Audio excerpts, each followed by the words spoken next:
Ah, and good morning, good evening, good afternoon, wherever you are, and welcome aboard to Dreamy Dreamland with Sunsail Bob. What's shaking, gang? Here it is, Saturday, the 13th, I think. And so today's show is Jump. So, what do you think that means? Right? That means what is jumping? Jumping is to do something, like, and it's usually a physical activity which get you from point A to point B without that in between stuff of worrying and thinking and wondering and all of that, right? How am I going to pay my bills? You jump away from that. You don't think, right? So, but everyone seems to want to, and not just now. Things aren't any different. Oh, look, someone's. And guys, do me a big favor. Um, put everything in caps so I can actually read it. Uh, a beep. Uh, yes, a leap of faith. That's it. Very good. Martyred artist. Asleep. A leap of faith. Yep. Yep. Yep. Thank you, martyred artist, for putting it in caps. So, what is where are we? Right this minute. What is that leap of faith? What martyred artist? What are you leaping your faith? Right. So, I'm learning. Exactly. See, no one's perfect. No one's like, oh, I don't have to. I know how to jump. Oh yeah, I'm jumping. I'm a Mexican jumping bean. And no, it's like in every day and every way, you take the piece of the earth and you jump and you make it stronger. That jump. Worries begun. Be gone. Yes, be gone. Worries be gone. Because what are worries? They are an illusion, right? They don't really mean squat, right? I'm right now. I just went through every 6 months. I have to read, I get checked out, and it kind of goes along with all the other stuff that I have to get checked out. And so I have to go through a bunch of bureaucratic stuff, right? And I have noticed that the majority of, you know, that stuff used to be run by guys and gals that are kind of like martyred artists, right? Martyred artist is kind of a and why don't you explain to us what you do, martyred artist? And if he was to really jump, he would jump into being the martyred artist. He would go for that. I mean, it's like me. I jumped from when I died in 2014. I jumped into basically. I woke up on a gurney, with a needle in my arm, and supposed to be unconscious. They were about me. They were gonna, crack my chest and do a quadruple bypass and a few other things, and root out some of my veins and take 20 feet of my large intestine out and give me a colostomy bag and chop my legs off. And I said, no, I'm not doing that. Well, your lawyer, I said, well, he doesn't have, power of attorney. He's not my lawyer. He's my client. He just wants me. You told him I'd be good to go in a week. Really? I'll be dead in a week. And I jumped. I jumped out of that life that I had for 15 years of being a corporate consultant, right? Where worked only 11 weeks of the year and stopped working right at or stopped billing at a point so I could stay a few dollars below a six-figure salary, right? And that way I didn't I fit into a certain tax bracket. And I had made years ago when I first started this business, I had no idea how much I was going to make. I mean, they're like, wow, look at all this money. And so from that, I had a really good, I worked for desperate lawyers. They had really good accountants. And they said, well, all you have to do is stop working, don't make any more money than this. and you'll never have to pay tax again because you can show a loss each year of, where you had normally made this much, now you're making this much, and you still had the same expenses, so you can show a loss and you can take it all off and blah blah blah, and that's what corporations do. But you know, corporation rich people, they can buy politicians. The best I could do is take advantage of those lawyers who are buying the politicians.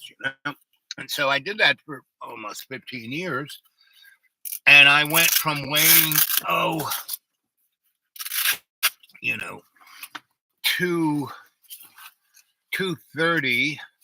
Right now I'm around 190, and I kind of do during the winter. I'm a little more heavy, so I was at 225 this winter, and I just had my full big um, you know health checkout, and I was down to 198, right? Because it's warmer. I'm not storing the fat to stay because I live out in the woods. I'm not like people who spend $3,000 4,000 on their heat pump to heat, a 7,000 square foot space, which would be, I don't know how many cubic feet that is. I basically live in something that is, not, no, I'm probably 600 square feet, right? And the only thing I have to heat with is an electric blanket, um, and a propane stove. That's it, that I cook on, right?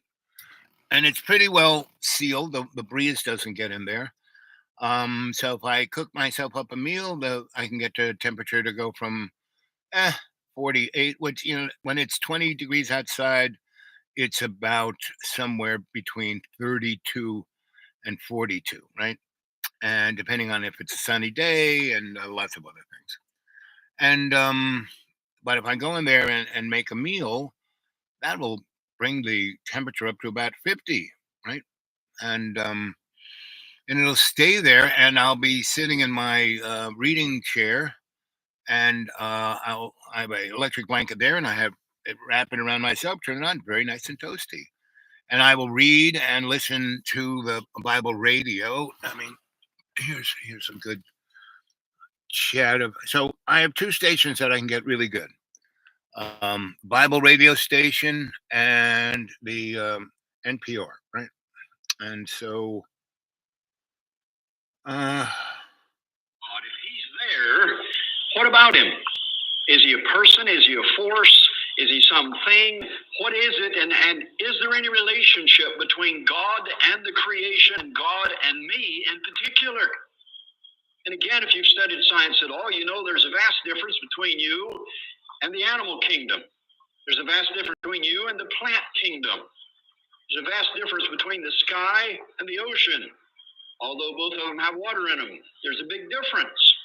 And you realize that since there are all these differences, and man appears to be the height of all creation, and of course, according to the scripture, he is the climax or the height, what about all of it? Is this it? Is this all of it? We just die and go back. so I listen to guys like that, maybe, and their shows are half-hour shows, and they quote the Bible a good deal. And so I record it on my phone and I play it back. And the places where they quote the Bible, I'll go take my Bible and open it up and go to that thing, and I look at not just what they're saying and how they're using it, but the Bible is quite an interesting book in that it's a paranormal book. I mean, from the beginning, and in the beginning, they talk about the Messiah, right? So, a good 3,000 years before Jesus is born, they're talking about him. And not only that, they're giving through all of the prophets, and I would call them all the prophets, people like Abraham and Isaac and David and Daniel and Noah and Moses and a whole bunch of more. They're more than prophets, they're more what I would call apostles because they're teaching of the good news that's coming. That is here, but once the Messiah comes, things change. Now, when you are looking at the Torah, which really, the law didn't really exist um, until um, Moses. And we had the Ten Commandments. And because then we went from pretty much everything from and in the beginning, and then there's this big sin, and then everything, and all this begatting and killing and slaughtering and all this stuff, and then Moses, right? And so up until then, it was everyone being every man for himself. And that comes from the aspect of sin. And what is sin when you're disconnected from God's will, right? And God's grace, right? And when we freely accept God's will as a doula of God, we then are baptized in God's grace, right? That manifests through spirit faith. We don't make faith. We don't really do anything with a relationship with God except accept it. When we accept that unconditional love, we are in co-creation with God, right? Now, our material aspect of this little meat bag here, this is just an avatar. This is so we can experience what's going on. Boy, I got a little tan. I was outside today. I got a little red there, which is good. Vitamin D. Mm, got martyred artists is going to pinch a loaf, I guess. Yeah, get a sandwich. Mm. I am myself chewing on the last remnants. I am kind of like a cow in that I regurgitate most of my food and gum it again. Right? Mm. So anyway,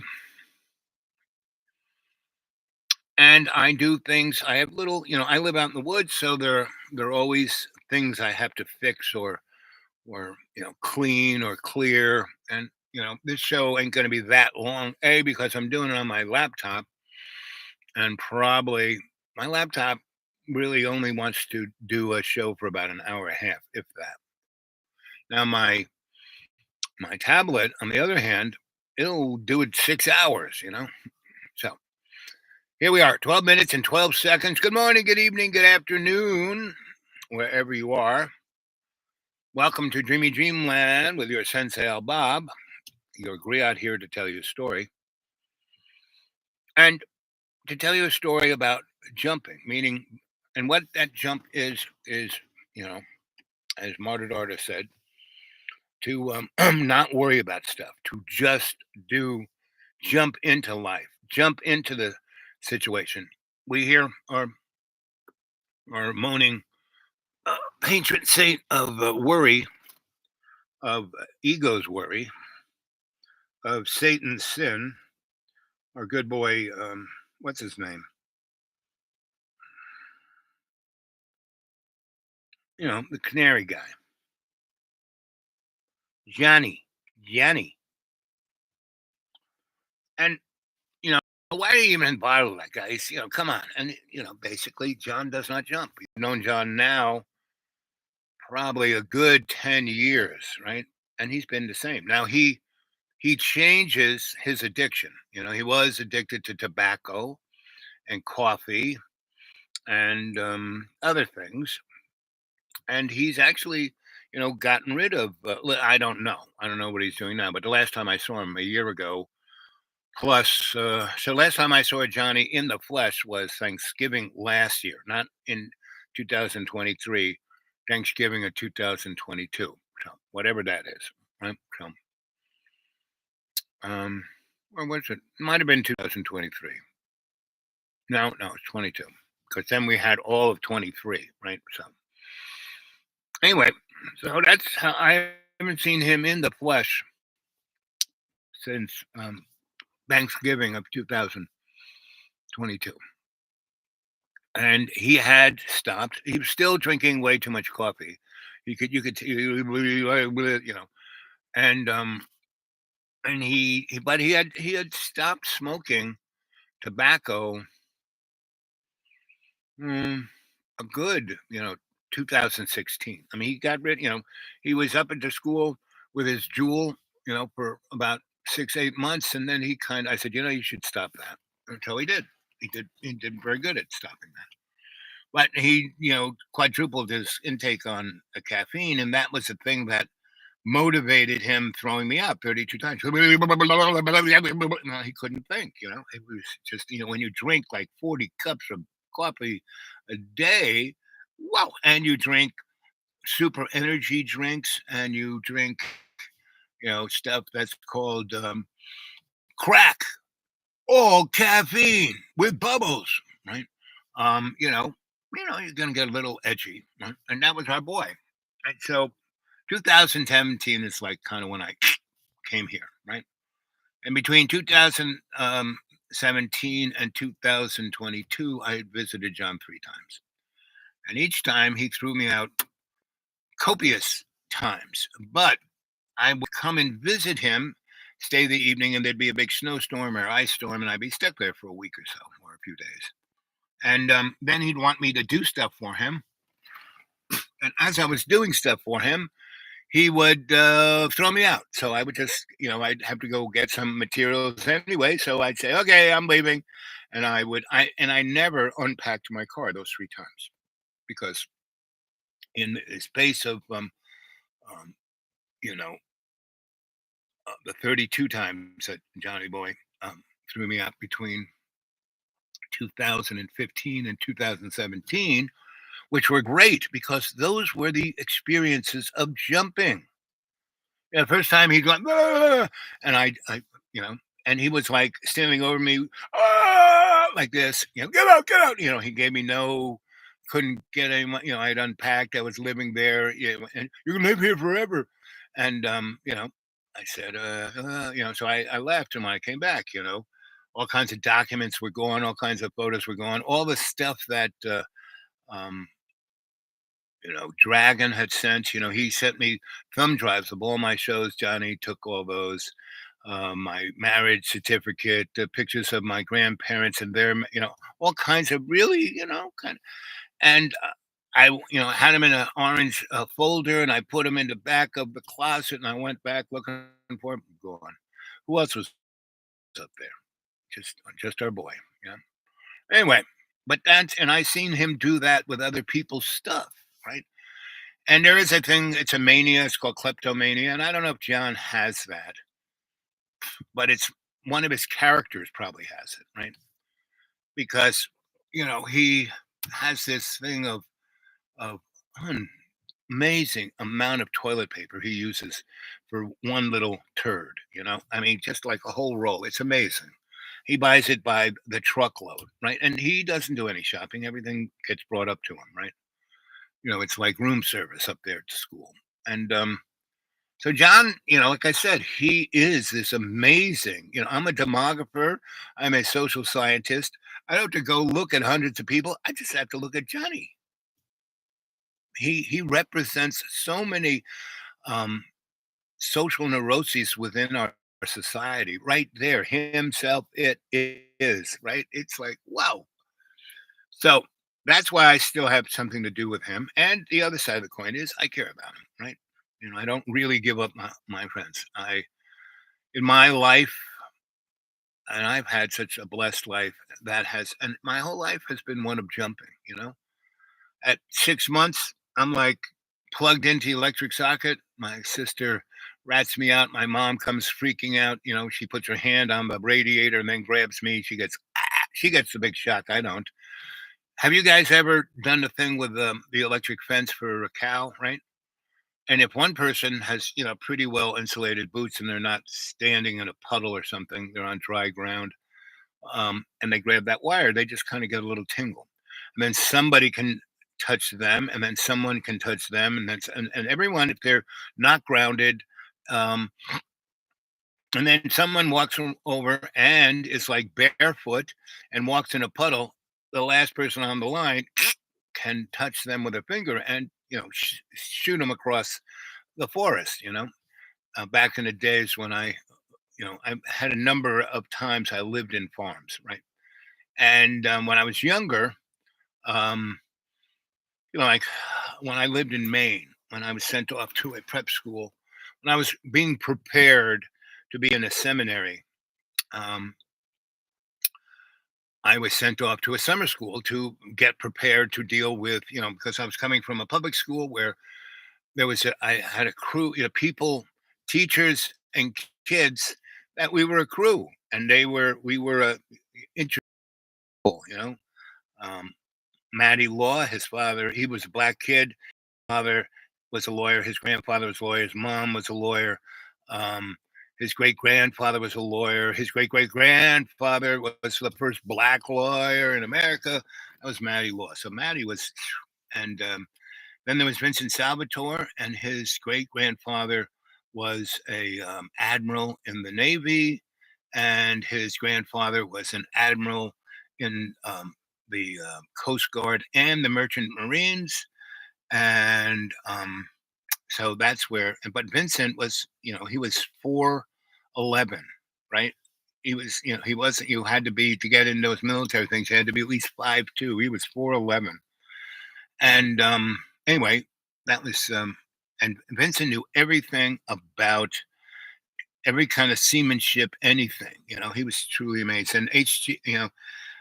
And JP Hoagland, he was, um, his two grandparents started National Rifle Society. And, our Second Amendment is not about you having a gun. It's about having rich people having order, militia to keep order in a society where even the white people are slaves, right? And we're starting, the white folk are starting to realize that they're frigging slaves, right?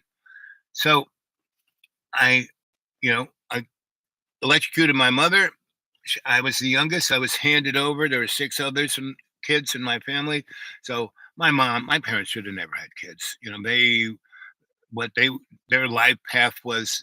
My mom was this force of nature of politics, and my dad was a force of nature of the military industrial complex. So that's what they did and did well at, and and but they were Catholic, so and they liked to screw, so they had a lot of kids. Two of them died, and we were all sick. We were all, one throw of the dice away from also dying, and we all kind of knew it. 'Cause, they didn't really care.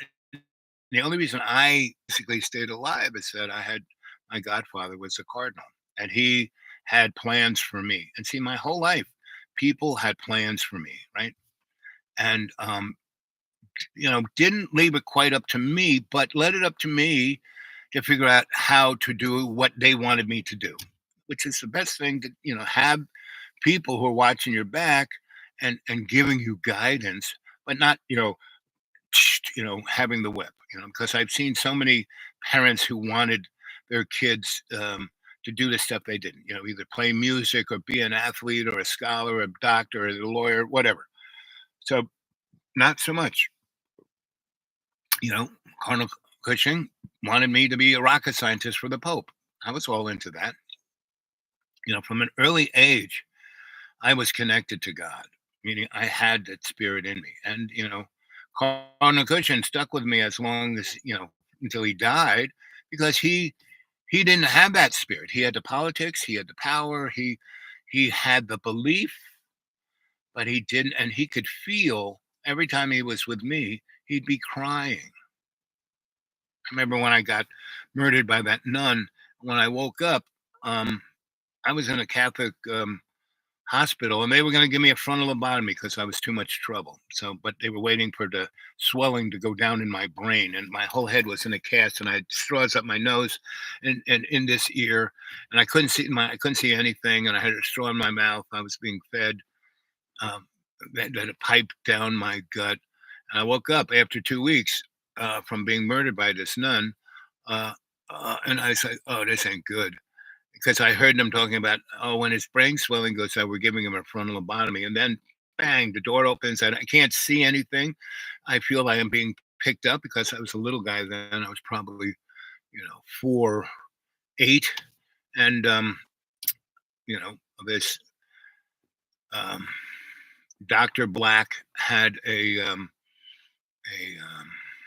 what chauffeur slash gangster slash by taking care of her security. And because she was a almost a gnome, she was about 4'11", and my aunt Gracie um, took me to Dr. Black's hospital where Cardinal Cushing was. Actually, when we went outside, um, I basically, we were in Cardinal Cushing's limousine, and he was holding me, and he goes, "Look at you. How do you always get in these situations?" Arms like this, right? And I could feel his tear hitting my arm. So that was Cardinal Cushing. Um, and he watched my back until I, hit about, once I got, it was obvious I wasn't going to be a priest. I went to a seminary, and I was, studying physics, advanced math, Latin. I already knew Latin because after getting out of the hospital, because my head was broken, my orbit of my eye was broken, my jaw was broken, my larynx was crushed, the little stirrup in this ear was, and so I hear not like most people do. I see not like most people out of this eye, but these two eyes together, it's like a superhero. And this ear gives me almost 360 radar. I can feel people, you know, quarter mile away, right?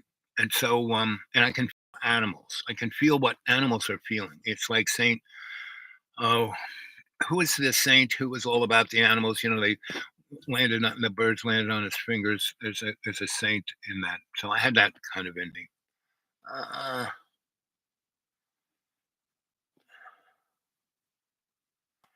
yes, John is protoplasm. Yep, that's all he is. I got my sandwich. I just had a bologna, cheese, mayonnaise, mustard, and crisp potato chips in a sandwich. My friends who are holler folk, that's like, and they get thick. They know bologna like, so they don't get roast beef, they don't get ham, they don't get anything, but they buy these gigantic rolls of bologna. I mean, they look like a football, right? And they slice it and they put all kinds of seasonings in it, and they wrap it up in aluminum, build a big fire, throw the football in there, and let it cook for an hour or two. I mean, they get the fire. It's not, they get it the coals, and then they bury it in the coals and let it be in the coals for an hour or two. And that's the best meat I ever friggin' have. So they do 4 or 5 of those footballs a month, and they sell them at Walmart's, and they sell them at pretty much all the big supermarkets around here. And it's like, a football size of bologna, and it's about $11, right, or $10. And the pack is like, sliced is like maybe $3, but the big thing, so they have to slice it up, big thing. Um, it's cheaper, and so they cook it that way, and it's like, oh baby. So they cook, the beginning of the month with the first check, they get maybe 4 or 5 of those, and they cook up them all in one shot, and they put two in the freezer, and then the rest you could actually leave it once you cook that shit, it's like so you eat it up because it is so freaking good. It's unbelievable. So that's the kind of sandwich I had. That kind of bologna, mayonnaise. Oh, and the other thing was really, really good egg salad, potato salad made together. They don't make them separate. These guys make them together. And so they buy eggs, they buy potatoes, and everything else is condiments, right? And mayonnaise, right? And so not like the rich people who make the mayonnaise or a Hyundai sauce or anything. They just the cheapest mayonnaise, and they don't put pickles. They put relish in there and a few other interesting things. And it is, and they this friend of mine, she gets the peanut butter and jelly in a big jar that comes mixed together, and she takes a couple of big scoops of that um, into the mix. And so she makes the egg salad and the other stuff that's going to be in the potato thing. And she puts it, I bought her a blender. She puts it in a blender, right? And then she's been blowing up the potatoes. She slices up in cubes and throws it in the blender, go a few times, and then puts the, the blender thing into the freezer, gives it about, half an hour of freeziness, and then puts it on a couple more times and puts it in the fridge. And then 2 hours later, it is perfection. And so that's what I had for lunch. And so this sandwich and, basically Wonder Bread. There's something about fresh Wonder Bread that's better than any other bread known to man. And they make around, it's not called Wonder Bread, but it's that kind of white bread, but they cut it in Texas slices. And so instead of that thin, it's about that thick. So two of those with all of that, slices of the bologna, cheese, the potato, egg salad. I had four of those, along with donuts. That was the other. Oh, I can't reach the bag. Come on, no. Let's see.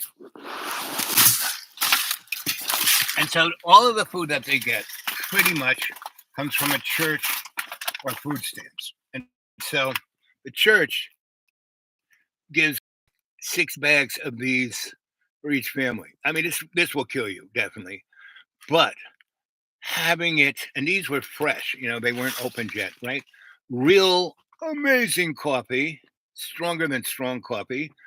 And everyone got their own bag of donuts that were unopened. So they were relatively fresh. They had just gotten the thing from the church on Thursday. So it was amazing. And so that was like the big meal of the week.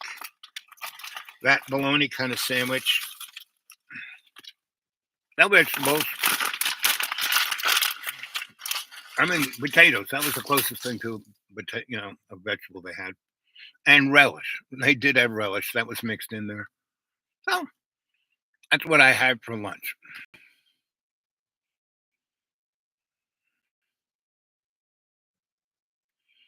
Mm. So, so Martin Artist and I had we both had sandwiches. I just described my sandwich, which is like an extraterrestrial sandwich, a paranormal sandwich, right? And what did you have? Let's see. Can I read? I had a grilled chicken with mayo, mustard, Swiss cheese on a roll. Okay, that sounds yummy too. Not quite extraterrestrial, but yummy. I would eat that sandwich. So, the other thing, other than the super duper duper super um, coffee, was they make their own brew, right? So they had a like 8 million proof something, very clear, and they had a box of extracts like peppermint or honey or they had vanilla, chocolate, and you could just put a couple of drops in this clear substance, and you know, boy, was that ever good. Now they were drinking a few of those. I just had one, and we first started off with that, and I didn't drink my. I drank my glass that was about that much, and the glass was about that big. So maybe I had you know an ounce, right? They were drinking large, and I had it in a glass like that, but I had a glass of ice that I was pouring all that in with a little ginger ale. So barely got a buzz, but the taste was amazing. And the I left the other quarter of that glass for my cup of coffee because she was brewing the coffee and I knew it was coming. So I put that into it, root beer vanilla chocolate into the coffee with the shine. And boy, was that yummy. So that was pretty, like I said, extraterrestrial, right? So I was over there helping my friend. She's a really good musician. She old time old lady and really good old timey music. And, other people said, so somebody gave her a nice piece of hardware to record with, a nice microphone. And me and this other guy, um, we built her um, out of a funky trailer. We built her a recording studio. Right? And so the biggest problem I had was that neck of the woods. Um, it's like the electric system, that the utility company has is from 1924. It's what is known as a farmer line. Now, all the rich people come in here and they're putting three phase all over the place, and they're putting delta three phase, meaning make believe three phase. And so there are bleeds from the high line of that into this. So there's like a buzz like you can't believe. So that's my forte. So that's what I was doing today. We were getting rid of the buzz while having a buzz. And that was so much fun, right? And then that was lunchtime. But earlier in the morning, I went out with a bunch of guys. We make bird houses, and we get all the materials from the forest. And so, do I have one? I have one. I'll show it. I must have shown it to you before. And these are all guys who lost their jobs, lost their. I mean, everything. See what's going on in the city, like San Francisco, where there's so many homeless people because their properties. They had a nice apartment. It was this way forever. And then all of a sudden it wasn't, and then they got thrown out. Right? So around here, there are all these people who had properties and families forever, and then something happened. Like somebody marries into the family, and they aren't like on meth like everybody else, and so they basically steal, the 100-acre farm from everybody who's living there, and then all those people are out on the thing, and then he sells it to a large corporation that has bought up everything around here, and that's happened to maybe 1,100 families in the three counties. So there's about 3,000 people who had property here for generations, and now they didn't. Right now, corporations are turning it into gated communities. And these lands are very, it's you can't do that here, right? This ain't Arizona, this ain't uh, you know Virginia, this ain't, because these are sawtooth mountain ranges. Like we had over 200 inches of rain fall on this neck of the woods um, since Thanksgiving. 200 inches, and the little dam that makes this gigantic lake here has had to empty the whole lake 5 different times. In the 25, 24 years, 23 years I've been here, um, they normally lower the lake down around Thanksgiving by half, and then they clear around, you know, the perimeter of the lake, all the garbage people throw in it, tires, cars, you know, beds, whatever. They go around with these the churches and Boy Scouts go around with these bargey things that TVA lends them, and the TVA helps them, and they pull the garbage out, and then they let whatever rain or snow falls to fill it halfway up, and then they turn it off, and then whatever rains during the summer they keep in the lake, and it doesn't go up to the edge, right? Normally it's about 4 feet below the edge, right?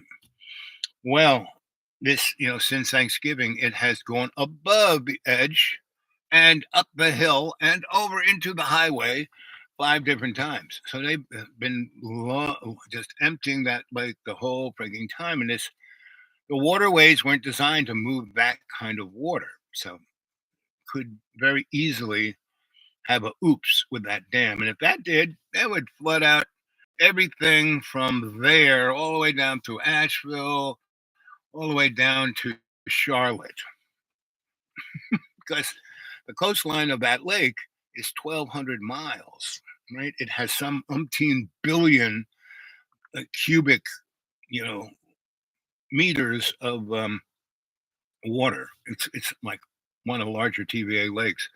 So if some, and it's a little, and it's a crappy. It's not a concrete lake. It's an earthen dam. You know, they just built it in the '60s to do this, and because they were always having floods, like the kind of floods that Kentucky had last year and is going to have this year. But the problem with this is the weather here is so seesawcy that it'll probably be continuing. Like last night, we probably had 5, 10 inches, 15 inches, right? It's supposed to be 80 this Wednesday here and snow Friday, 17 inches. I mean, things are just a little weird. This is the paranormal apex, right? That, you know, this is the Sawtooth Mountain Range, accordion mountain range between the you know, Appalachian Mountains that go from oh Illinois up to Canada, and the Blue Ridge kind of go from Georgia up to New York State, and we're that accordion in between, right? So it's and there are some real serious, like there is, you know, Oak Ridge, Tennessee, big nuclear. It's where they made the where they made the fissile material for the atomic bombs, right? And still do, National Laboratory. And then there's a place called Kingsport, biggest chemical, industrial chemical place on the planet, right? And it was built like in the 20s up through the 50s. So everything up there is like ancient technology, retrofitted. It's like Rube, you know, and you know that Bhopal, you know, they had that big chemical problem in India where it killed like 70,000 people overnight. Well, Kingsport has three of those plants. Like the Indian plant was the cousin, and these three sisters are there. So this place is like, oh. Now I live 70 miles from all of that, and you know, like 200 miles from Oak Ridge, and I'm in this very. I'm surrounded by about 10 different mountain ranges, right? So whatever is in the air kind of can hit those things, like the weather. All of that craziness that was in Illinois this last few weeks came right at us, hit those mountains, and zip went up the Ohio Valley. So that's why I picked this place. And it has really good, clean water. But with all the rich cockroaches coming here, they have done a real serious. This place is so sensitive, the depletion that occurs to it. Um, whoop, whoop. Let's see. Uh, yeah, Bigfoot and 3 Mile Island. That's it, baby. Uh, be on the show. Please take your. What did I say? Anyway, so what else is happening? So on the jump. Okay, let's see. Martyred Artist wants. Let's see if I can get Martyred Artist on the phone. Boop, boop, boop, boop. Oh, let's see. Do, do, do.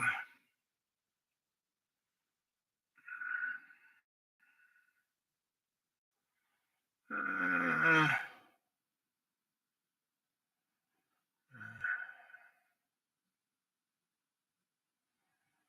oh, here we go.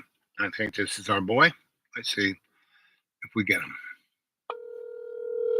Well, we got a signal there. That's good.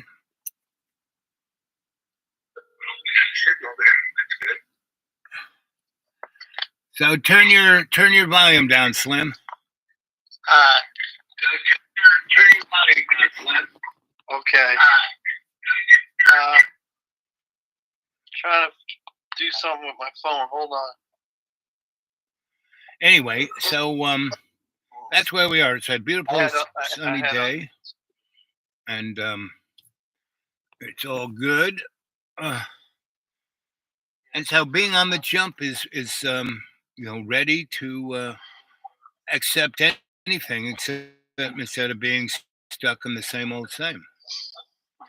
And being drunk Caused global warming. or any kind of addiction is the inability to be able to jump. Would you say that's true, Martyred Artist?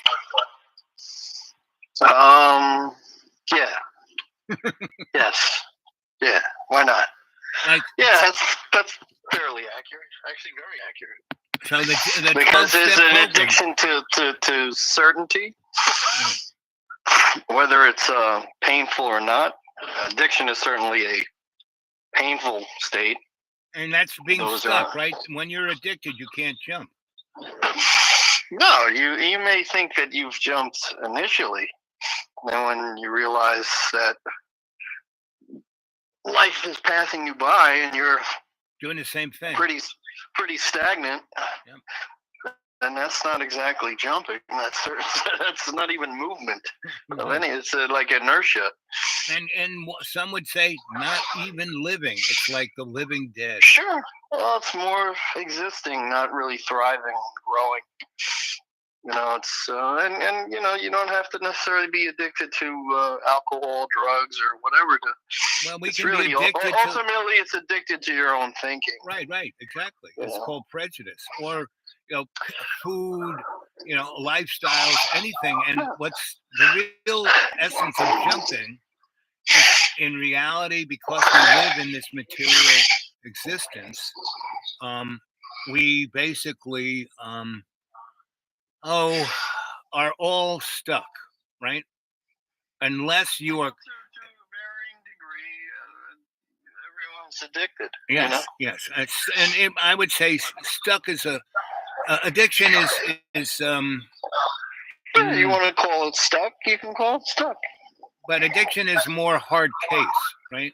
Well, that's more. See, the gift of somebody who finds recovery, right? Whether it's 12-step, whatever it may be, Right. is to recognize that the only solution is to jump. Right. Whereas other folks, and it may not necessarily be the behavior or the attitudes may not be. They could be called normal. Concern. They could be They called could be normal. within the normal. Sure, they have a go job. To work, they can, go to church. It's not as threatening. They could be called normal. Right.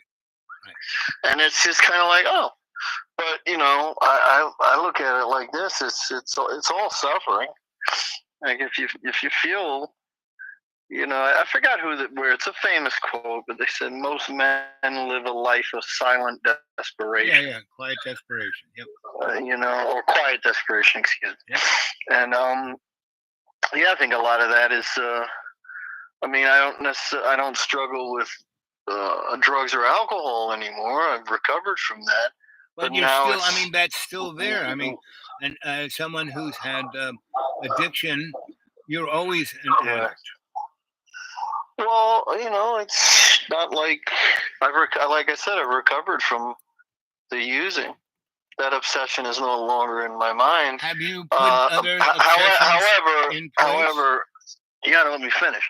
However, it's not like I could drink alcohol or do drugs and my life not fall apart again. I crossed that line. I am mentally and bodily different than other folks in that regard. But then, to answer your question, yeah, it becomes a sort of a whack-a-mole kind of deal, or a substitution, Right. It's like John with coffee, or me with food, or just attitudes. Right, attitudes. Yep. Being full of rage, being full of anger. I definitely get strung out on that. But after a while, although we don't necessarily in the 12-step world say jump, we do take a leap of faith.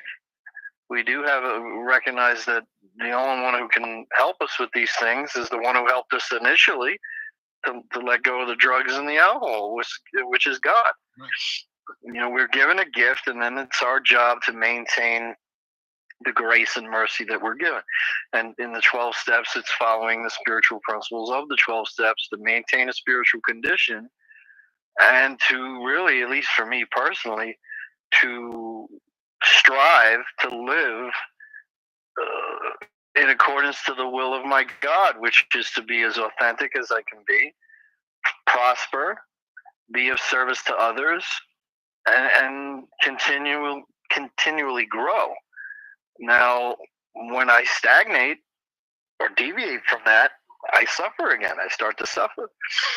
Not through using, not through getting loaded, but through the attitudes. And once it's not too different than bottoming out, say, hey, smoking meth isn't working for me. I might want to turn this over to God or let it go. Well, maybe this anger that I'm falling into, maybe this isn't good for me either. Or lust, or gluttony, or fear in general. And this is why it really is, a leap of faith, like what you're talking about, as far as the topic of the show. And I've been doing doing a lot of that actually for quite some time. I ended a marriage. I jumped away from something that I thought was comfortable, but wasn't comfortable for many years. And oh my God, you should be afraid. And I don't want to be afraid. People develop these unhealthy dependencies on things that are no good. I'm not telling folks don't get married, leave your spouse. But if the pain is the only thing that's involved, I think it's time to move on. Well, pain is an interesting thing because I live in pain. Suffering, I should say, not necessarily pain. Because I live in pain all the time. My body is, Is that you beeping or am I beeping? Not me. Oh, maybe somebody's trying to call me. I apologize for interrupting you, Bob. No problem.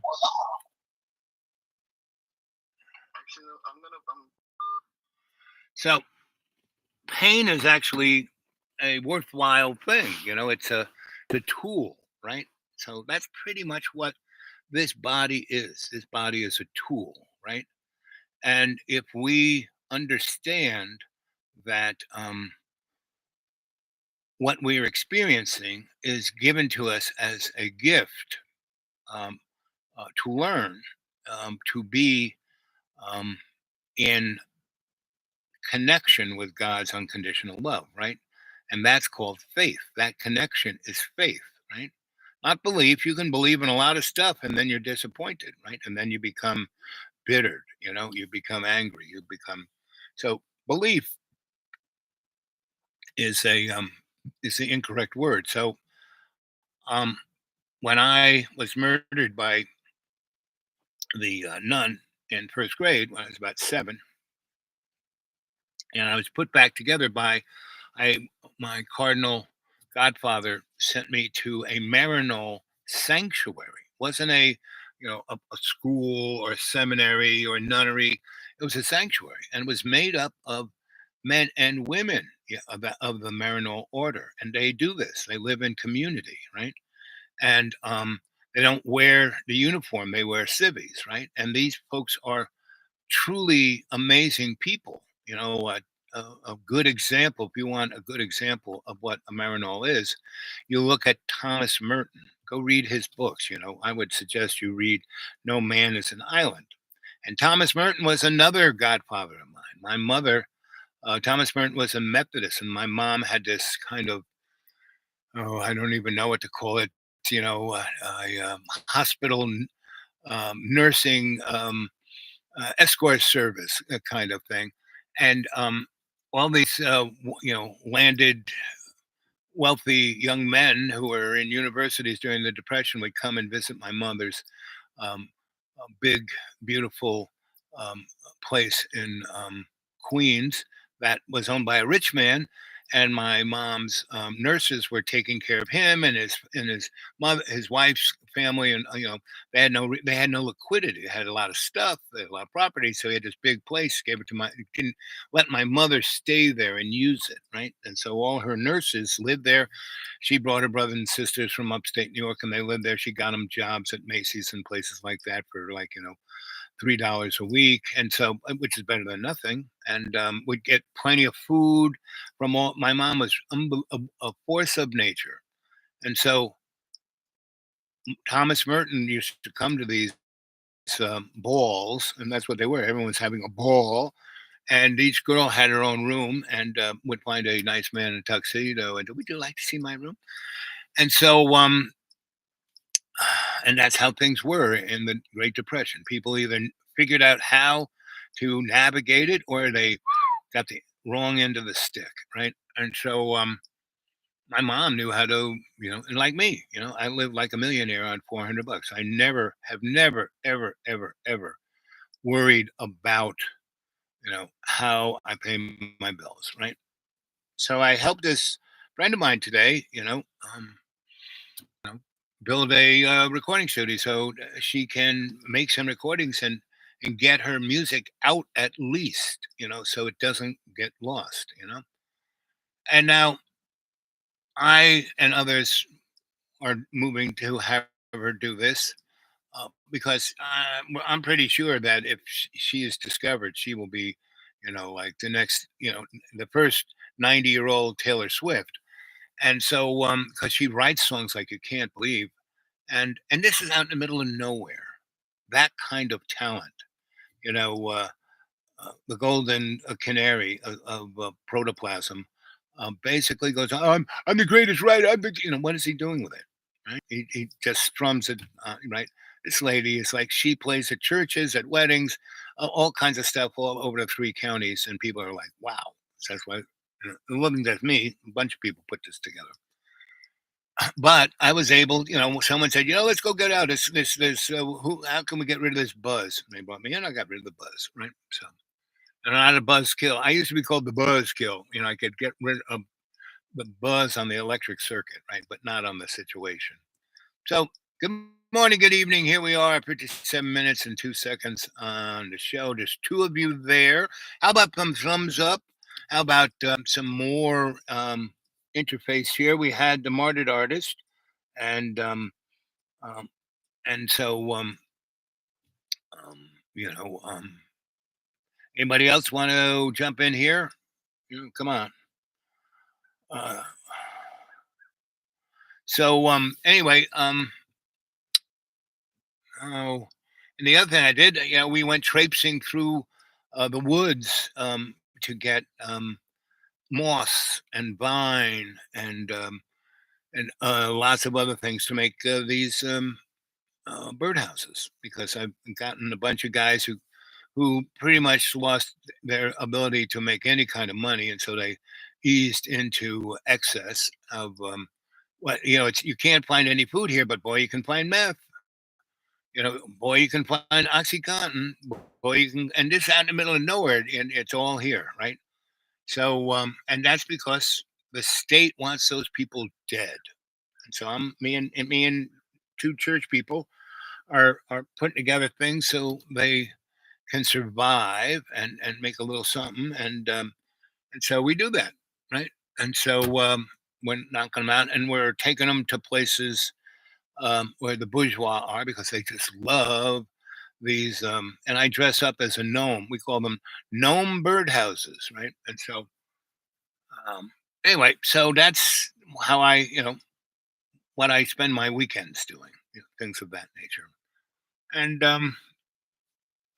so we had a rootin' tootin' baloney blowout, which was just, I mean, I can't, you know, the bologna, the way they make this bologna, I mean, the bologna you buy at Walmart, right? Like I said, it's the size of football, but the way they cook it, and it's already been cooked. You can have that bologna sit in your kitchen table for a year, and it's still fine.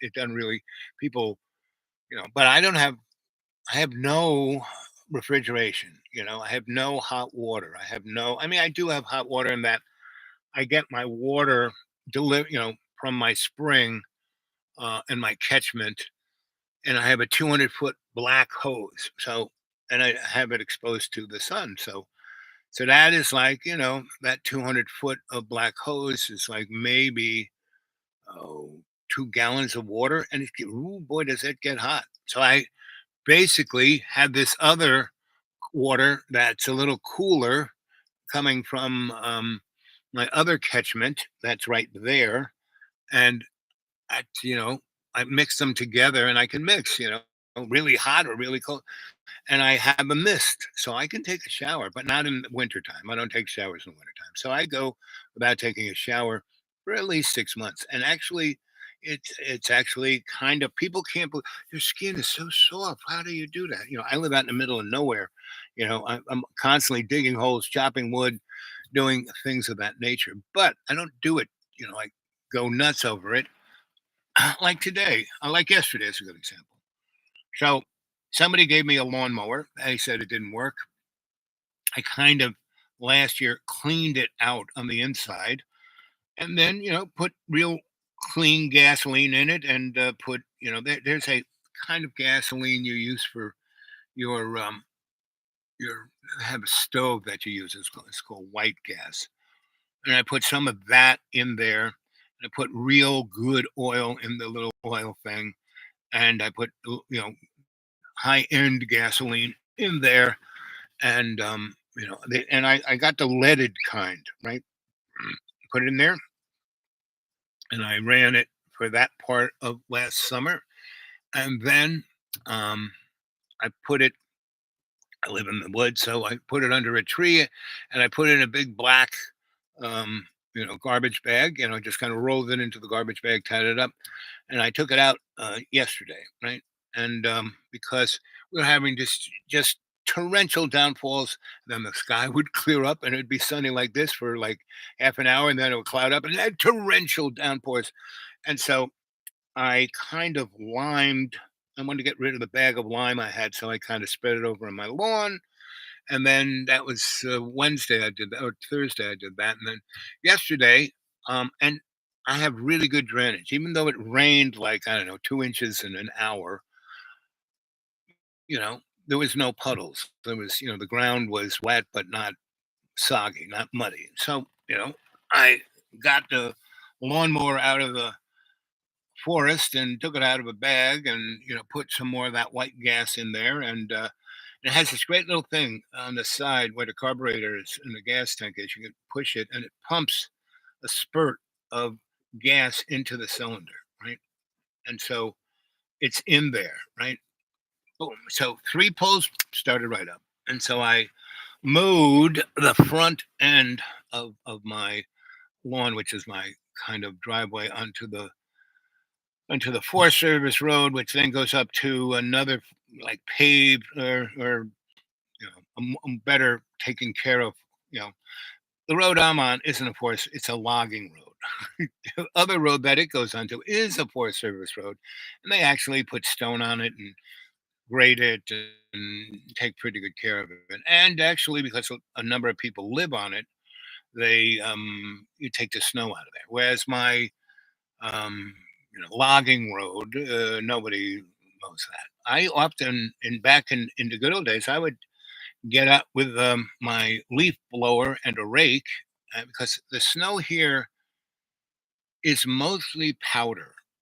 And so, it comes down, you take the leaf blower and blow it out of the road. It's no big deal, right? And when it gets a little more wet, you take a rake, and it's, you don't have to shovel, right? You don't have to, So I didn't have to do that this year, right? Because it was pretty freaking amazing. We had 3 weeks of really cold weather, like between Christmas and the 20th of January. It was really cold, and some days were 60 degrees below zero. And I had really good friends that came and got me around Christmas time. They said,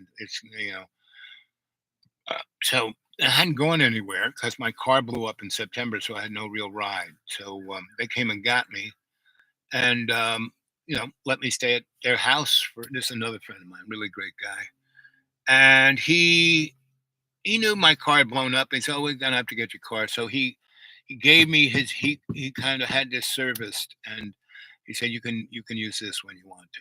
And so it's been my I don't have it all the time, but if I need to go to the doctors or shopping or this or that, but mostly, he's the guy I do. He and I got the thing together with a few other guys, got the because they had been when they were kids, that was their way around here. That's the way they made money, and they would go into Johnson City. They all had beat up trucks, and they would take it into the nearby cities, either Mountain City or not Mountain City, Kingsport or Johnson City, which are both very well-to-do towns. Um, Johnson City has a number of hospitals and corporations and banks, and they have ETSU, big college, big, really great college too, really high end.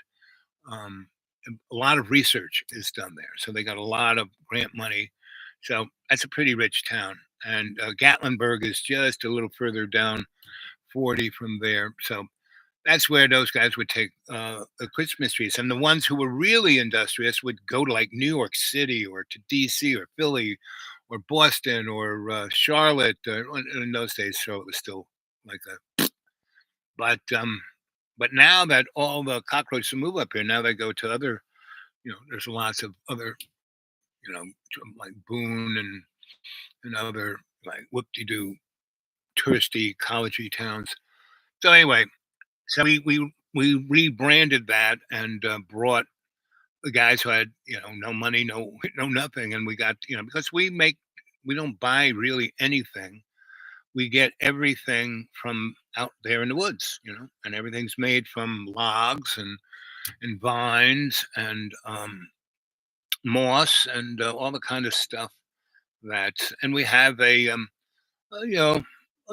table saws and planers and arm saws and band saws, and so we staple everything together, air gun stuff. And they had those tools. They're all kind of contractory guys, not the poor folk who got their property taken away and made homeless out in the middle of the woods. And we built houses too. You know, we, there's a a place that's a sawmill, and we go there, and instead of them burning their junk wood, like the edges of the lot of the trees, we take those, right? And that's what we made the birdhouses out of, and that's what we also made these houses. We went over to this other place where these guys take pallets and they collect them as garbage and then burn them, right? And we just got them and built houses out of them for these homeless folk, right? And that's how you deal with homeless. You don't put them in a mission. You don't put them in a place they can sleep overnight. No, you build them a house. That's what we did, right? So, and we're doing it out here in the middle of nowhere. And so when Johnny Boy goes, "Well, I'm here. So praise God, praise Jesus, praise God." No, the thing is, you go help people who need help, right? And and you learn from them and all those guys. So that's this old grandma who's amazing musician. Um, you know, that's we. I kind of knew her, but didn't know her until her grandson. We got him building birdhouses and yeah, we went over there for bologna dinner, right? And I've been doing that now for a good long time. So anyway, that's the mission from here. That is so I'm always jumping. I am not stuck in anything. I go to three different churches, and I say stuff that is in the Bible, that's in our little oh, I forgot what they call them, but there's a book that you use. Um, it's like a scholarly thing. It's like, oh, back in the good old days, I would go to not Bible, but Catholic church catechism book. Well, uh, all three churches have a study guide that somebody publishes that they pay money and we but and all the most of these we don't really discuss it. Somebody reads it. I mean, And I told the person, I said, I can read. So I do read this and I read it, you know, all week long because I got nothing else to do. And I underline stuff and this is stuff I want to talk about. And they would get upset about, well, we have to move on. I said, no, no, we don't. We can discuss this. So here's one thing that I want to discuss. And if Martyred Artist is still here, I'd like to hear his opinion. And that is um, spirit. What is spirit? What is the dynamic of spirit? Right. And now the Bible is really, I mean, one of the things, you know, basically, God the Father, Son, Holy Ghost, right? That's the spirit, right? And basically, God the Father, Elohim, he's a guy that you can't know. He's the unknowable, right? And Jesus, the Son, came here because we were off the hook. Because first, out of the gate from the garden, we were way off the hook, right? And that's why, we had the flood and Sodom and Gomorrah and all that, because people were, what is fornication? It isn't sex. It is being unconnected from uh, God's unconditional love. That's fornication. If you read the Torah in Hebrew and Greek, and you really can't understand, the King James does a very mediocre, I mean, it does a good job, but you have to go deeper because that's the beauty of that of the Old Testament and the New Testament. They are both paranormal tools, meaning like everything. mm,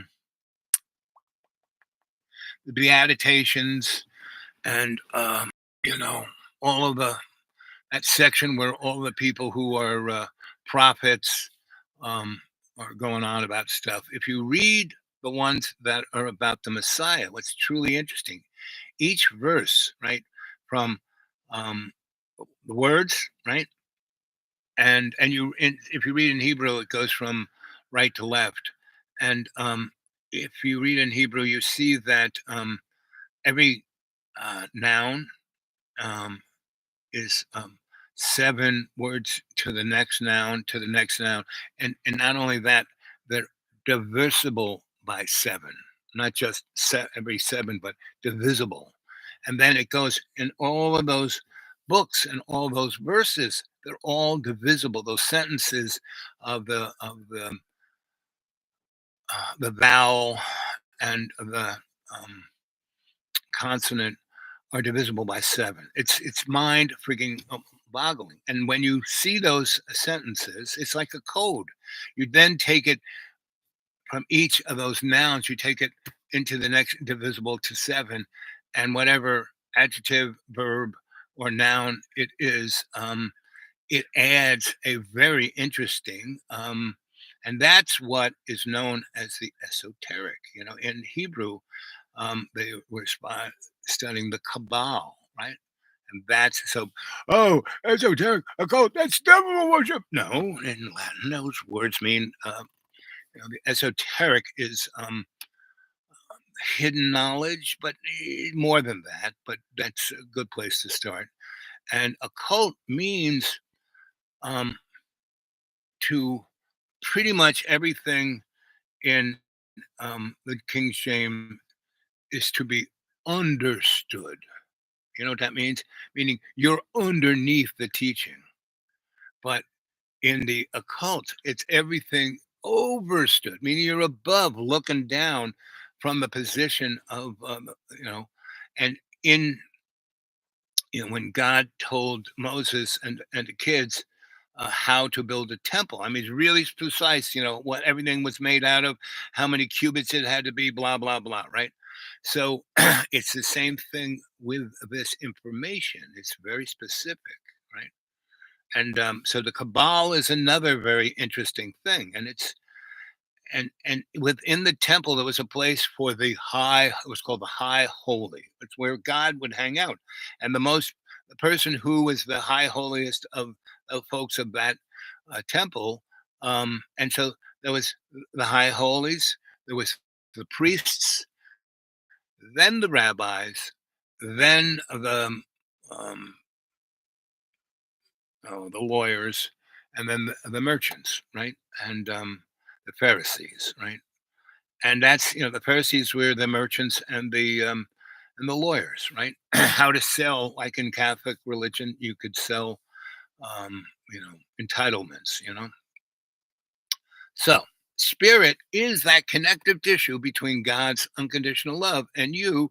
And when you misstep, how you kind of rebuild that faith, because it's not my faith in God, it's God's faith in me.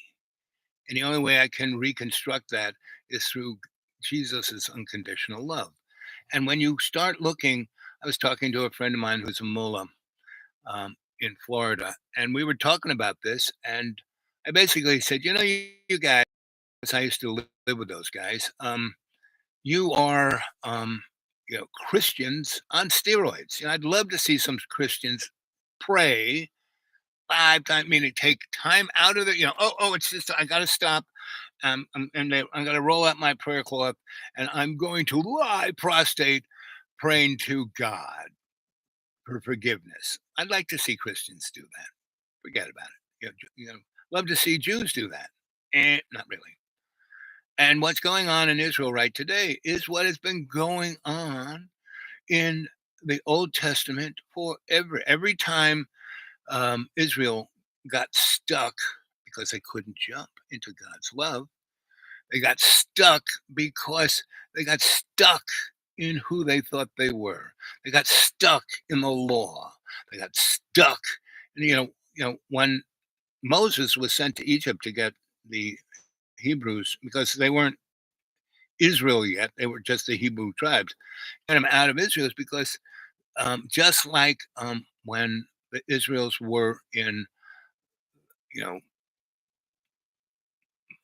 Babylon, they weren't like slaves, like cleaning the toilets. They were middle managers, like Daniel. He was in the court, right? And there were a lot of other people in the court because the Jews were well known to be smart, tricky, sharp, good business folk, good bankers, good soldiers, good all of that, right? And they had this God that if he was on your side, you couldn't lose. But the Jews had this unbelievable knack at pissing God off, right? Israel, you're such a harlot. You took all my cigarettes and my loose change. I'm really pissed off. Okay, I'm gonna put you. And he wouldn't, or it. See, I hate anthropomorphizing God. That's a no-no. If you do that, you're basically, making God into an icon rather than your blood, your co-creator, right? And that's why we're the only creature on the face of this friggin' earth that can manifest. Now that there are dogs and whales and gorillas and you name it, all have empathy, all have intelligence, all have language. All you tools. But the one thing they can't do is manifest, right? Because they are in the flow of what they are. That's what they are. But if anyone's ever worked in a farm with animals like cows and horses and sheep and pigs and dogs and cats, man, they are more human than humans, right? But they're dependable because they're going to act a certain way. This is what they're going to do. Humans don't have a clue. So here we are, three of you there, and there's one thumbs up. How's about? Come on, no thumbs up. Come on. And let's see how much juice we got left here. Ooh, we probably have maybe 20, 25 minutes. So I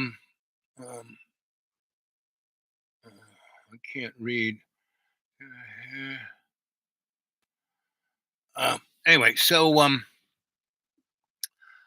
what else? Well,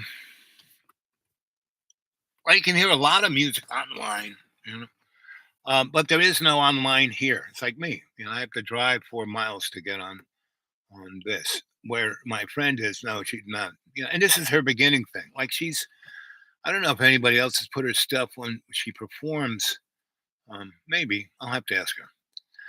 But anyway, I don't think so because the places she performs, like in church, it's in people's, on their porch, that's more like where it is. But it's so good, and there are a lot of old time music folk around here, and they are dying out now. ETSU does a great job at trying to gather that up. And another thing that you want to go look online is a thing called Inside Appalachia.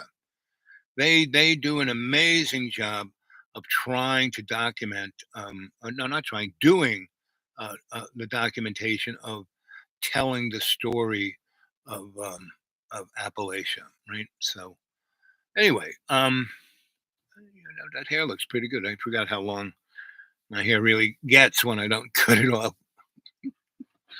Anyway, so 1 hour and 20 minutes and 7 seconds.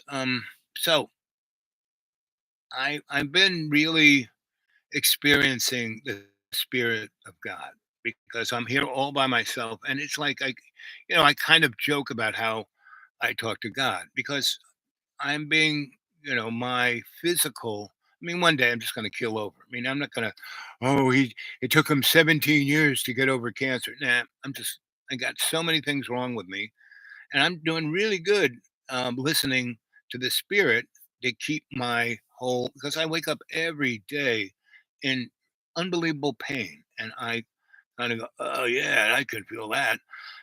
Thank you, God, for this pain, because it is what keeps me awake and aware. And because then I pray, and in that prayer, I breathe a certain pattern. I use my meditative studying, you know, all the different meditations that I've learned over the years, and prayer control and breath control, and like the Sylvan mind control. That's a really good system. You should check that out. What's her name? Evelyn Wood. She had the Evelyn Wood speed reading course and memory course, but they all dealt with more interesting esoteric technologies to be able to do that. Right, the mind castle process, all of those things I learned. So basically, all the knowledge I have is all kind of stuck away in my consciousness, and I can bring them up. I just visualize where they were. Oh yeah, so in that room, oh, in that closet, and that armoire, in that drawer, right? So, and that's how people who remember stuff can remember it, right? So, I wake up in the morning. It takes me a good 20 minutes to get everything, in a way that I can move muscles, right? And so I kind of wiggle out of bed because I basically, I live in a cave, and the wall is like that far on either side of me, so there's no like getting swinging my legs over the bed. No, it's kind of, you have to wiggle out of this thing, and it's dripping wet. Have you ever been in a cave? It's like that, right? It's wet, it's moist, and so it's quite interesting because 95% of the time that's a good thing, because in the summertime when it gets 80 degrees, I don't need air conditioning. It's like being in, I don't know if you guys know what a swamp cooler is. It's like being in a swamp cooler. And conversely, the other side, when it gets really cold, having that much moisture, there's this dew point that it can't get any colder than that. Even though it's like 60 degrees below zero outside, it doesn't get below freezing of water. Otherwise, ice is forming everywhere. And because it's in a under earth, um, it can't do that. So it's quite. I mean, that's why I live in it, because I can't afford heat. Um, and it's okay that I don't. Meaning, I've done all of these things on purpose. Meaning, I definitely, could. People used to say when I was working for the Desperate Lawyers, man, if you worked all the time, you'd be a millionaire. Well, I didn't need to be a millionaire because these morons had 9-figure salaries and they were living paycheck to paycheck. You know. Now I was kind of living like that, but it was on their nickel because they would have me come to a project, and I would save their butt, and they would be oh so grateful. And we were always having fun, so I would stay there for another few weeks on their nickel. So it was like a bonus, right? Which I didn't have to declare because I was just staying with them, right? It's like sleeping on your friend's couch. You don't put that on your taxes.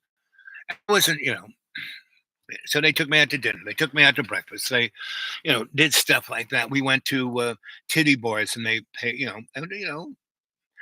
Anyway, so and within the construct of talking to God about all this, God would say, and again, it's not God. I was living in the spirit of that moment, and spirit would say, "Listen, you're going to learn lessons that you would learn no other way but to live this way. So good, just do it. But no, A, there's a price for it. B, you better be really sharp on what you're doing, how you're doing it, because otherwise it's real easy to go down that slippery slope. It's real easy to be able to be tempted.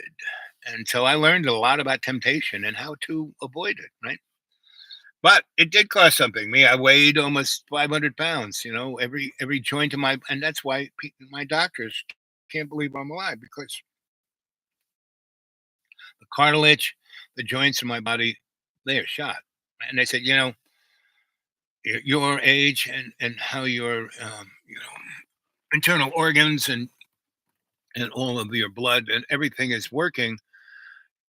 I wouldn't suggest any kind of operations, right? Unless you really, really, really, really, really need it. And and I walk around with knee braces and orthopedic shoes. And now I've got myself down to a weight that I'm not putting the kind of stress I would normally put on but my joints are shot. So that's why I wake up in pain. But I can still walk. And so because I still walk, my blood sugar is really well controlled. All of the really bad things, my cholesterol, my blood pressure is really super well controlled. Um, my great GP, he created and ran a HMO nonprofit for poor people, right?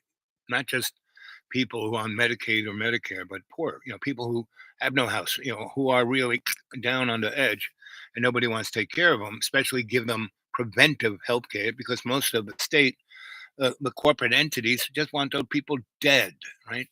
Now, my case, I was allowed to live because that corporate structure kind of keeps an eye on me. Like, why does this YouTube thing exist? And I never get really bothered. Never get go big. You know, I'm just kept on the farm because every now and then I get, oh, hey, we got something for you to do. Now I took out in 2018, I guess 17, somewhere there after Donnie became president. My body and everything, I was got in pretty good homeostasis. And I took out my little black book and called up my clientele. And basically, every single one of them said, we have replaced you with an app, meaning AI, right? And they said, well, it's definitely not as good as you or as entertaining as you, but what it does do that you never did, you would fix the situation. The AI just gets it past, it kicks it down the road. So we get our 300 grand, and then in about 6, 8 months or a year from then, they need us again to do the same thing. And we just dump all the data into the machine, hit the button, and it spits out a short term fix that everyone can agree to, and then they move on. And so we're making more money, and we're not as freaked out as we were. Definitely not as entertaining as you, but hey, if you're in the neighborhood, come by. I'll buy you lunch. So basically, that I experienced it to its total. Meaning, if I was still a chump, I would figure out a way to bring that back and live that life again. But no, I'm ready to jump, and I have. I basically sold everything I had. I sold John the school. I sold all my real estate except this place because I needed a place that, I'm in the material. I needed a place to be. And so this is it, right? It's out in the middle of this beautiful Garden of Eden. Um, and I don't have to really, I pay to be here, what, $12 a month? That's what it, for me, for everything, $12 a month, right? Now, other stuff like my phone bill, the utilities, this, that, and the other thing, That's about $400. So that leaves me with about 380 to $400 a month of disposable income. And that's like for gasoline or anything else, right? Disposable, right? So that's how I live. And I jumped into this. Now I've had experience doing this before, but not like this, not pushing 80, not where my body is like really ooh. I mean, most people in my shape would be in an old folks home being pushed around in a wheelchair because when I got out of that hospital and finished with that job, I was in a wheelchair for a year. And then I had the Forrest Gump metal clamps on my legs, right? Now I don't. I have these kind of, Velcro-y things I put on my knees so they don't slip out of place. Same with my ankles. And, you know, I have orthopedic shoes. I still, I have three pairs. One's in pretty good shape. The other one's in less good shape. But by now, I should have already gotten it. Actually, a pair waiting for me. But the HMO has been paid by the federal government, but they don't want to release the money because they're saying, oh, he's actually in pretty good shape. He doesn't really need them. So that's medicine today. And it's just going to get worse because so basically, this was a good experiment for me. Let's see how much juice do I am I in the orange lane? Not yet. In these last month or 2 months, I had all these tests, I had all this, and they keep wanting me to have open heart surgery. And I say, sorry, unless I really need it. Meaning, mowing the lawn, I walked up the hill and down a hill, a football field's length, um, 8 times. And I could feel not pressure on my chest. I was breathing a little deeper, but not like, I used to work in hospitals and see people who had real heart disease. Yeah, I have a heart murmur, but not until I really, really, really need, because these guys are the most incompetent schlemiels I've ever seen. It's unbelievable, right? So anyway, so what this has all done is fermented my resolve in living in spirit, right? And doing not things for myself, but for everybody, all my relations, right? The we in me. My life isn't about me. It's, oh, I wish I had my children. Oh, I need to be, oh, God wants me. No. The bottom line, you have two sons. You should be there taking care of them. You're the only father they have. The fact that they haven't had a father, you, John Birmingham, um, since they were like 7, and now they're like 17 and 15. That whole unbelievable important period, they were without you. And they were, surrounded by a psychodrama of you know, their mother and their mother's family, right? So, woo. So, and that's no better, no worse than any other American or bourgeois person on this planet, because pretty much the bourgeois is a more violent illness than addiction to drugs. The addiction to drugs in our society is just a what do you call it? A when you get sick, you have things that say, "Oh, they got this sickness," and it doesn't tell them, how to. All it does is say, "Oh, we will do this thing that will mask that symptom." That's it. Drug addiction is a symptom to the disease of the bourgeois, right? So here we are, 1 hour, 33 minutes, and 43 seconds. And so again, kids, I'm only doing shows on Mondays and Tuesdays and Saturday and Sunday. I will do at least two a week, so that means maybe one on Monday, and maybe one on Monday, one on Tuesday, one on Saturday, one on Sunday, maybe, or just maybe one on either Monday or Tuesday, and maybe one on Saturday or Sunday, right? And it will be kind of around 2 p.m. So those folks all around the world, 2 p.m. Eastern Standard Time, so those people around the world can jump in. So I wish other people. Thanks for Martyred Artist showing up. He's always fun. He's always got his shtick, um, and it's a valid shtick, and and he's a bud, and I learned. He's one of the guys who found me through the old crone, and then you know had the courage to jump onto the Dude Awake 42 at Gmail, Dude Awake 42 at Gmail, and we discussed many deep things, and it was a pleasure to be there for him. And he's traveled a great deal since I met him about a year ago at the Dude Awake 42 at Gmail. So anyway, um, and I have about 100 other people that are similar to Martyred Artist, right? And so and they're all different. They're not all martyred artists. They're all different kinds of things. And so that's the story for today because we're almost in the red line. I think we might even be there. Yeah, almost there. So I think I've told you enough bits and pieces of stories. I think we've had an interesting, um, uh, little discourse or conversation about what the jump is, what spirit is, and I leave it to you to go read your Bible, right? Okay, kids. Love you guys. And maybe I'll see you tomorrow around 2ish or Monday or Tuesday, right? But no Wednesdays, no Thursdays, no Fridays, right? Unless I do it.